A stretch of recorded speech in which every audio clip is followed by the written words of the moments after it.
What's up YouTube, Crafting Cars here, happy Tuesday. Now today's video is going to be a little bit of a change of pace. I'm going to start off by sharing some footage from the Minnesota Honda Club meet I just got back from. Then we're going to dive back into working on the Civic. I've got some small changes I want to make today just to make the car a little bit more streetable.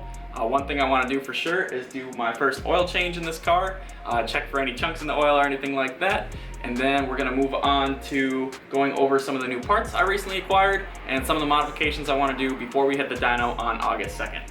I think that's everything I have planned for this video. I'm getting kind of hungry, so I might make some tacos somewhere within that timeline. But for now, let's roll that footage.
So I hope you guys enjoyed that little cinematic there. I had a really good time at the meet. Minnesota Honda Club is full of really nice people, really nice cars. But now we're back to working on my Civic, so gonna jack this thing up in the air, take the wheels off. First thing I wanna do is use my brand new Teen adjustable coilover wrench, and we're gonna raise the car up all four corners about an inch. I really like how it's sitting now, and I really hate to raise the car up, but I also like to be able to pull out of my driveway without ripping off my front bumper, so it needs to be done.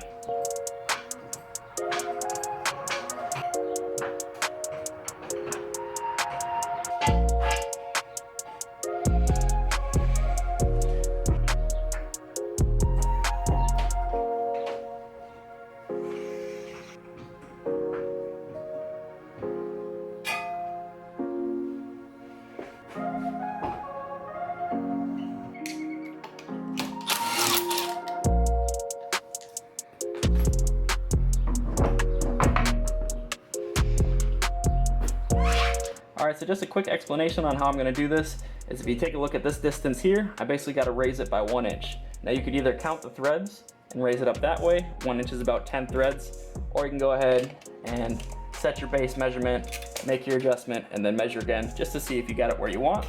Basically, if you raise this 1 inch, you'll be raising the car up 1 inch in this corner. And to adjust these nuts, you break them loose by spinning them in opposite directions. Then you can just take the top nut, rotate it up the body of the strut here until you get it where you want. Then snug up the bottom nut and bring them towards each other. Also in opposite directions, but towards each other to tighten them up.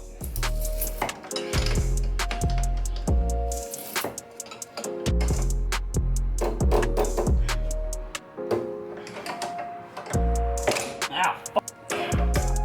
Tighten it up. There we go. So that wasn't too bad, we just got 3 wheels to go now.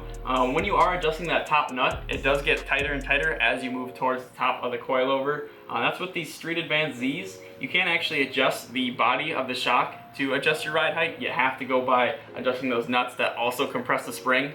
So when you do raise the car up, it actually increases the preload of the spring. So the car should feel stiffer as well as ride about an inch higher than it was before.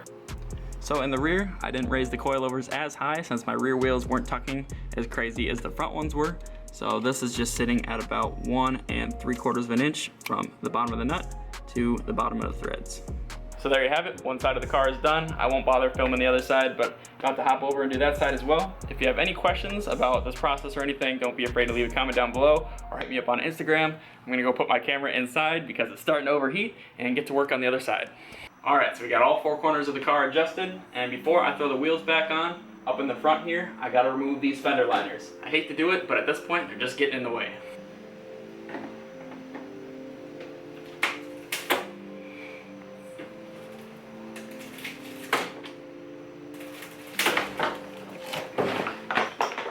Oh boy, well, it's a good thing I took that fender liner off because look what it was hiding. All that rust. So I'm gonna have to wire wheel that down, spray it with some rust reformer paint. Man, the joys of owning a 90s ship box.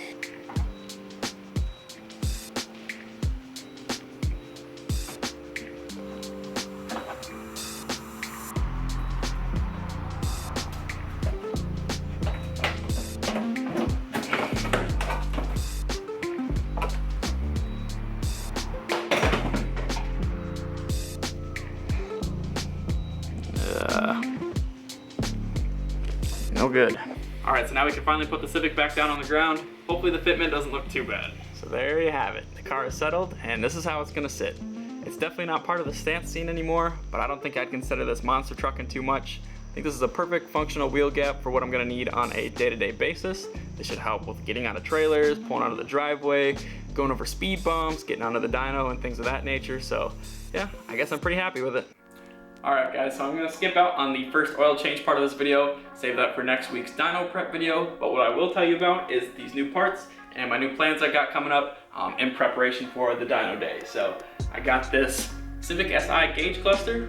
These are sweet. They read a little bit more accurately on the B series engines, as well as they look really cool. So this one is off a Civic Si, but the bezel around the gauges is off a EK9 Civic Type R. I'm very excited to install this. They're really cool because they got red backlight, which looks a lot better at night than the greenish backlight with the blue gauges on the stock cluster. I've got this PTP red turbo blanket. Should look really good in the engine bay, help keep my turbo nice and hot and my engine bay temperatures down. On top of that, I finally picked up a silicone coupling that fits on my turbo and adapts it to a 3-inch pipe. So I can utilize Gideon's old, it's kind of like an old school Blitz air intake filter, so I'm excited to use this. Just got to pick up one more coupling, and what I'll probably do is end up cutting away some of the sheet metal on the radiator support on the Civic and shooting that filter straight out into the bumper so it kind of lines up with the intercooler so it gets that nice cold air from the front of the car.